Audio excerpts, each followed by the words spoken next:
ఎన్టీఆర్ జిల్లా జగ్గయ్యపేట పట్టణం. ఈ రోజున మున్సిపల్ మాజీ చైర్మన్ ఇంటూరి రాజగోపాల్ ఇంటి వద్ద నిర్వహిస్తున్న ఉచిత నాన్ వెజ్ క్యాంటీన్ నందు యేసు ప్రభు జన్మించిన పశువుల పాకను నిర్మించుకొని సెమీ క్రిస్టమస్ వేడుకలు ఘనంగా జరుపుకోవడం జరిగింది.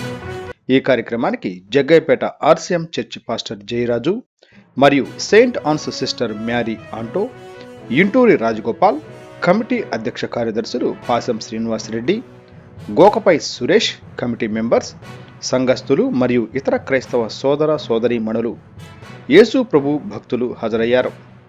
ఆర్సిఎం చర్చ్ ఫాదర్ జయరాజు సమక్షంలో క్రిస్మస్ కేకు కట్ చేయడం జరిగింది. ఈరోజు చిన్న క్యాంటీన్కు భోజనంకు వచ్చిన అతిథులందరికీ మాంసాహార భోజనంతో పాటు కేకును కూడా పంపిణీ చేయడం జరిగింది.